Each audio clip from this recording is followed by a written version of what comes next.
All right, welcome back to Restaurantopia. We have a super exciting episode with the dynamic duo Brian Seitz and myself, Dave Ross. We're going to talk about 5 marketing fails that you can avoid today. Brian, what you got? This is easy. I'm going to tell you something. You don't need to write this down. Don't pull over the car. I know you're going to want to, and you're going to have the desire to do that. Check out our show notes on restaurantopia.com. But this is something that you can fix today. It will take you probably 20 to 30 minutes, and it will change your marketing forever. That's going to be my commitment. Very, very excited. Forever. Okay, let's do it. Okay, here we go. Imagine a perfect world where you can build a restaurant, open the doors, and make loads of money. Unfortunately, those days are over. It takes great leadership, hard work, and long hours to operate a successful restaurant. Together, we can make it happen. This is Restaurantopia. Okay, here we go. Number 1, there's a thing out there called a Linktree. That people are using as it's a website that you go to and that you have all your links listed. Right. So on your social media bios, they usually only provide one link in there. So then people are sending people to this. So they're already not on your website. They're on Instagram. Right. They're on... Because this is primarily Instagram, I think, is where this is. Yeah, because you actually can't put links in the posts on Instagram. Yeah. So you have one bio link. Correct. Right? Yeah. Correct. This is where it kind of got traction. And then it's also happening on other platforms. People then send these links to another company, another property that you don't own, a website, and it has a list of all the links. Why are you doing that? I don't know. I don't have no idea. Because somebody told me that's what I should do. Yeah, no. That's exactly the wrong thing to do. There's no need for this. You already have something that's identical and free and that you own. Guess what that is? Your website. Oh, there we go, people. Make a landing page for this and then put all the links on there. And guess where they're going? To your website. Guess where Google's seeing they're going? To your website. Guess who's controlling the audience? You. Guess who's able to determine the Google Analytics? You. This is an easy one. Don't use Linktree. Don't use these types of features. And I think it will change your SEO. It will change how people interact with your website, and it will drive traffic to your website. I love this one. Love it. All right, number 2. Update your Google My Business and Yelp listings. I can't get over this. This is something that is table stakes. Thousands of people are going to these 2 places monthly. They're seeing your information, and your phone number's wrong. The photos are bad. The link to the website is broken. These are the things that you need to fix, and it takes minutes. So go to those listings. Everyone is using them. Google is driving traffic to both of these 2 places, whether you like it or not. So there's nothing you can do about it. So participate. Anthony has a great episode on Yelp. I encourage you to listen to that. But this is the blocking and tackling. Make sure you have your listing. Make sure you claimed it, and make sure the information is correct. Well, and you've said this many times, Brian. You go to a computer or phone that's not yours because you don't have your cookies and all your stuff, preferences, and Google your business. Yeah. Go in and search and go in and see what shows up and do that because it's important and it's easy to clean that up. It takes a little bit of time. Yeah. Very easy, though. No, definitely. All right, number 3, probably my biggest pet peeve and annoyance of all things website and internet and the internets or whatever. The interwebs. The interwebs, whatever the kids are calling today. If you have a PDF of your menu on your website and that is the only menu that you have, you failed. The customer experience is horrible. You can't read a PDF on a phone.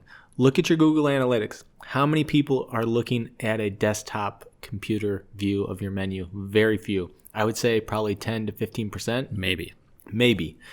Now, should the PDF be on there as a downloadable resource for someone who's planning an event or trying to do catering or something like that? You'll have a button. Click to download PDF. Yeah, no, but the menu needs to be in several different forms. It needs to be up to date. It needs to be responsive, so it's viewable on a phone very easily. It needs to have photos to it. And then the same is true with your online ordering. That menu needs to be very efficient. But I also don't like where the only place you can see the menu is going to the online ordering. Take the extra 10 minutes a month or however often you update your menu to put that menu on there with photos in a very responsive, consumable form. Love that. Yeah. And also, you don't need to have the prices on there. If for just a menu, like that can be in your point of sale system. you're really educating the consumer as far as what offerings you have Sure. and what it looks like. Number 4, going radio silence and not engaging with your customers. This one is just a pet peeve of mine because it's low-hanging fruit. You can easily interact with people. You're not ghosting some person you were dating for 6 weeks. This is a business that you need to interact with positive and negative reviews. Don't wait 24 hours. People want instant gratification. So you need to have someone on this and managing your social media and online reviews.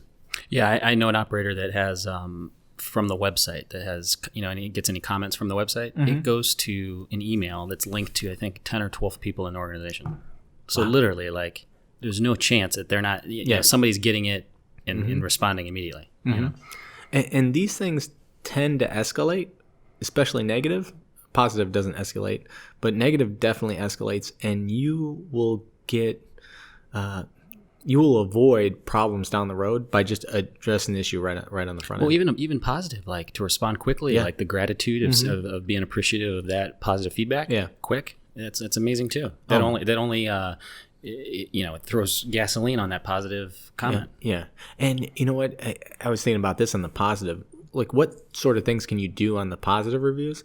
If someone leaves a positive review, be like, hey, do a photo of your group tonight. We'd love to post it on our social media and tag you. Or can we comment and forward your photos that you posted? Engage. Good or bad, engage with people. People want to be heard, and they were kind enough to patronize your restaurant.